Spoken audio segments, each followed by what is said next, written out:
The Acolyte Episode 2, White Guilt. What a time to be alive. Instantaneously, the episode starts off with our antagonist, the Acolyte, hunting for her next Jedi Master. Because, you know, the first time she fought the Jedi Master, it went so well. Because she did not completely get smacked around constantly until the plot demanded that she wins. And thus she wins because of reasons.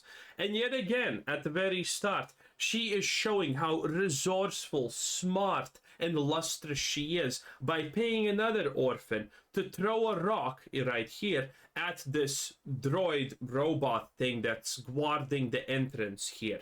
Why does she need to do it? Well, because she's smart and capable, and she needs this droid to come out. And why does she need this droid to come out? So she can throw this red thing on it and disable it and somehow mind control it, I guess. I don't know. She's hacking it or something. Why couldn't she just take this device and throw it from afar and she needed the orphan to distract it? I do not know. Because from everything that we see, there's no reason why she couldn't have just thrown it on it and then would have done the same thing. Because, I mean, the orphan girl throws the rock and it hits the robot, so, Or why couldn't she just walk up to it and place it on it like a normal person? Well, I don't know, because she needs to look smart. And then our antagonist goes in and she finally finds the Jedi Master. This Jedi Master is known for not speaking anything in 10 years, and the emphasis is kind of that he has been also meditating for 10 years, so the assumption is that right under his cloak there is a giant pile of shit, because he doesn't go to the toilet or eat or something like that. And then the Acolyte does the classical Acolyte thing. She goes up right in front of his face and is like, "Fight me with everything you have." And our boy is probably in a better place than the Star Wars universe currently here, and he completely, Alpha Chad ignores her existence entirely. She gets pretty pissed, and she tries to hit him with her hand. The Force stops her, and she looks pretty confused, even though she knows what the Force is. Okay, well, the Force stopped her. Guess I'll just try to hit it harder then. And she does. And guess what? The Force stops her again. Well, the Force is at this point completely nonsensical magic, so I guess this is fine. Then she's like, okay, fists do not work. I'll try my kunai knife. Bam! Nothing happens once again. Okay, she's getting pretty desperate. So now what does she do? It's her final attempt at greatness. And she's like, okay, what's stronger than a kunai? That's right, baby. My flying falcon spinning uppercut. And she does it. She does a whole set of movements and goes like chia with her leg, and it doesn't do anything. And she stares in confusion and is all like, how did this not do anything? I am so confused. That was my 3-button combo finisher. And then some magically how they figured out that someone's in here and she runs away, and it's pretty cool. Then we have our good guy trio, and this is pretty funny. We see them, and she once again gets to show everyone how smart and capable she is. She has a tattoo on her arm right there, and the moment I saw that tattoo, I'm like, oh no, this is gonna be a flashback, isn't it? It's gonna be some shitty fucking flashback. I can already see it coming. And then comes the Jedi Master that trained her as a Padawan. And you know what he does? He asks her about the tattoo. Who would have expected that one coming? And you know what we do get? We don't even get a flashback. She's just, yeah, I got this tattoo while I was drunk. And he's like, cool.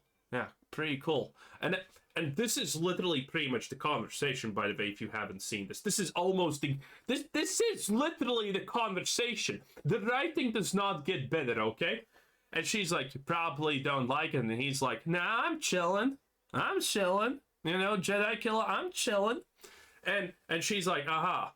And I think that was supposed to be character development, but I'm not sure what kind of magical character development that was supposed to be.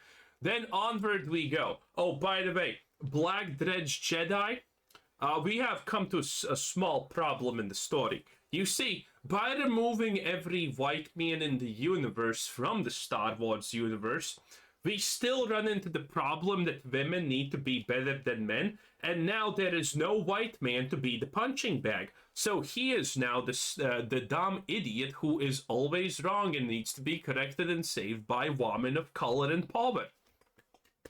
So, applause right there. As always, wokeism is literally destroying itself because, well, if your goal is to be the greatest victim, I mean, it's a race to the bottom. It is what it is, boys. And all of this happens. He has a conversation with Leslie Henley's, whatever her stupid name is, wife, who looks disgusting and ugly, and nothing really happens. The conversation is pretty stupid because essentially, effectively at this point, this is what's happening.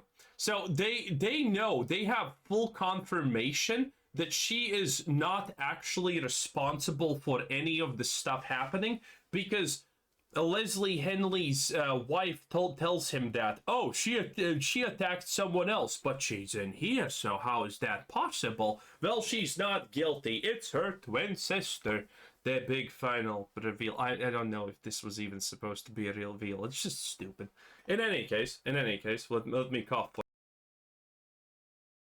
Now they know that she is not guilty, which is huzzah, everyone's super happy. And now they have no need for her, obviously, because the only reason why she's here is because she was supposed to be a Jedi killer, and then you send a, well, Jedi Master killer assassin, which is kind of a big deal, honestly. And, you know, after you send, like, 2 Padawans that are probably not older than 16 after her, which would be effectively dead meat if she was the Jedi killer by any chance, now there's no reason for her to even be here. So they give her a reason. Wait, it's her twin sister. What about her sister being dead? Maybe she can be of help. And everyone's like, oh, yes, Queen, that is the best idea ever. Let's take her twin sister, who's probably not going to betray us because she doesn't know her twin sister is alive or something like that. So, bullshit reason why she needs to be relevant is given. And, you know, it's pretty bad. Anyway, they start moving to this place, and now we know that, you know, she's still there. She's trying to kill the Jedi Master. And now the dumbest part of the episode happens, effectively. This guy is her accomplice. There is one apothecary in the whole damn city, and the presumption here is they killed him and now took over his shop. But no one seems to give a shit that a drunkard now has taken the shop over the shop of the only apothecary in the goddamn city. Which is great. And I mean, he's very inconspicuous, obviously. And he's her accomplice. And they talk about stuff, and she's like, I can't get to this Jedi because he's, like, super powerful and shit. And she's like, you need to make me a poison because a poison will obviously work. Now, at this point, you may actually have questions. How the hell is a poison gonna work? Are they gonna poison his food? Does he even move? Now, admittedly, at this point, I thought, well, they're gonna just make some kind of poison that is, you know, gas, and then just, you know, blow it on him, and I guess that's gonna do the job, right? But don't worry about that for just now. It's way stupider than you think. I was actually super kind by thinking that they're gonna make some kind of gas and kill him, because what happens is truly peak stupidity. But remember the fact that she requested this guy to make a poison for her, because that's gonna be important later on. Anyway, he makes it by just adding a leaf to water, which seems like the only thing that he does because she obviously can't do it. And voila, the poison is now happen. They have more boring ass conversations, and now this is my best favorite part of the episode. They're here at the Jedi Temple, and they're like, let's go in. And then a fatso lets them in. And, you know, the gates are open, so why would the gates close in the first place? I don't exactly know. Anyway, this guy is gonna be their tour guide now, and he has been told, we need to speak with Master blah blah blah Poopy Pants, and it's gonna be great. So he's like, ah yes, let me take you to them. And there is a sense of urgency here, and it's very on the nose that there is a sense of urgency here, right? So they go in. The fat guy is also a Jedi. You know, it is what it is. He got 2 meals, others did not. That's just the Jedi code or something. And then while all of this is happening, our beautiful antagonist, the Acolyte, that's also the name of the show if you haven't noticed. Pretty clever, huh? Is here. And she has the poison vial on her as a necklace. And now you would be thinking, how is she gonna do it? What is she gonna do? How is she gonna get this Jedi? Well, you know what she does? It's pretty hilarious. She just tells him, I know you feel guilty about what you did before. Drink this and kill yourself. That is literally the dialogue. That is literally the dialogue. I summed it up, but that's essentially what happens here. There is not a single shred of nuance in this whole interaction. He just stops meditating and is like, ah yes, when last time you came, I could have just, let you kill me, slit my throat or something. But no. But now that you have this poison and you said, you must feel guilty, guess I'll just drink it. And this Jedi Master now kills himself. Why? I can only imagine because he's a white male. Because he's the only white male we couldn't have seen, which is kind of hilarious. Anyway, he drinks it, he kills him, and this is my absolute favorite scene. So they're getting guided by the guide to the Jedi Master, right? And you know what happens here? The person that they still don't know is maybe not bad sees a vision. And she just literally breaks off and goes into another direction from everyone else, and no one notices it. The person half of the group is wary about because she could be extremely dangerous. No one notices anything except this dude right here. Oh yeah. And he follows her. And you know what then proceeds? The funniest thing ever. So, the tour guide is taking the Jedi Master to see the Jedi Master. And there is a sense of urgency, obviously. The other group even starts running because they feel something's wrong. Guess who gets there first? The group that had a guy take them to them?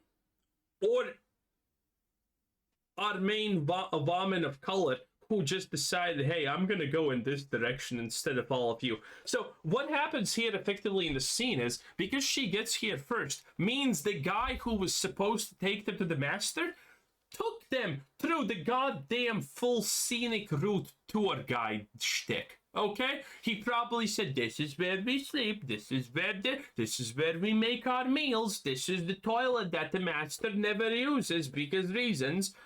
And then she makes it there first. And then they find her, she's dead, and it's hilarious. They think she did it. But then a brave dude tells them it's not her because he was following her. And none of them notice that 2 people of their group just split off. And then she does the most hilarious thing ever. She picks up the vial that no one knows what it was in there, but assumingly poison because we're all smart people, right? She picks it up and she's like,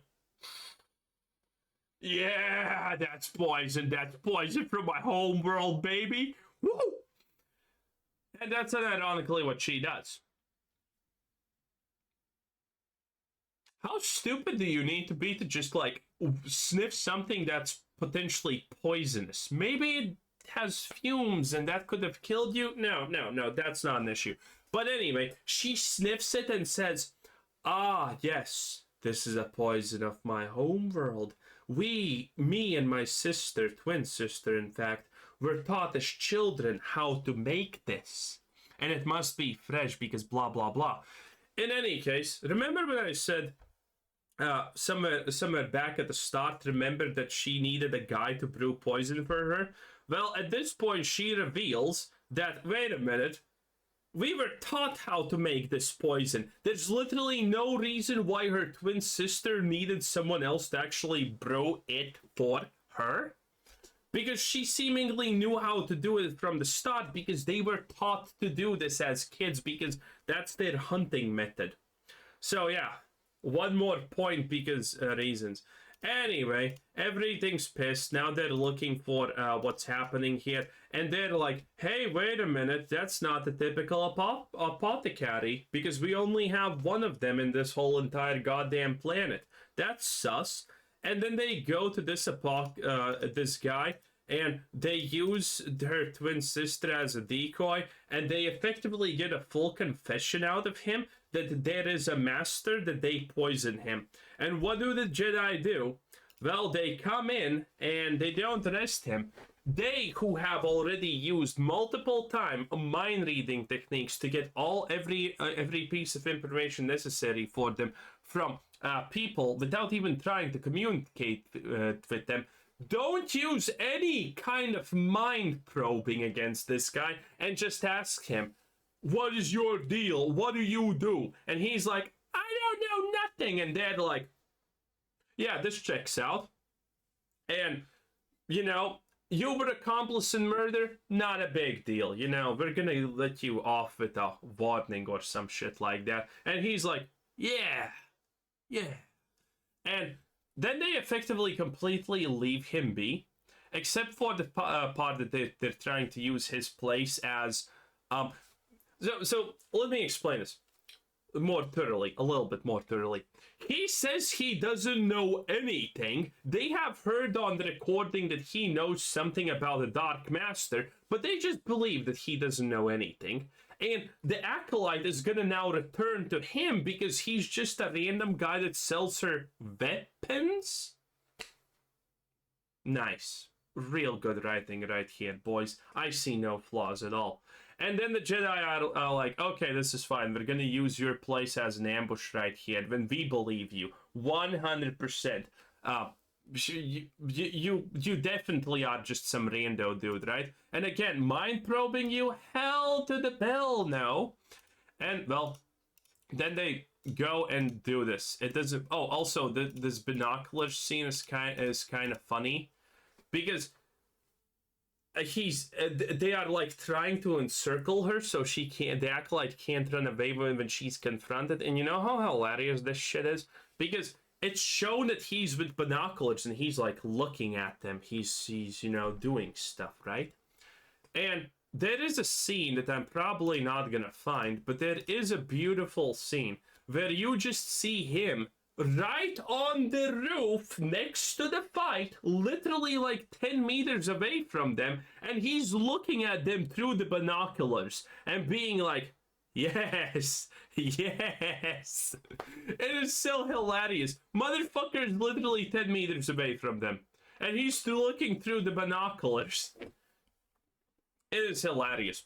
Also, the person that they don't fully know that they can trust, they give her a stun gun or something like that, and it's kind of hilarious.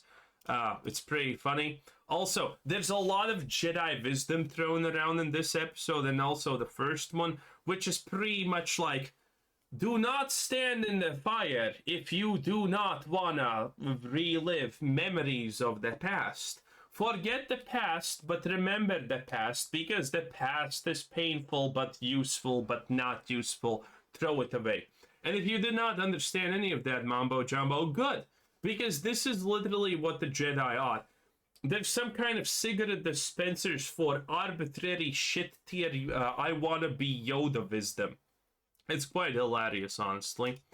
Anyway, they confront the Acolyte, and this guy completely destroys her. Because, again, she is not even remotely close to being capable of fighting a Jedi Master, obviously.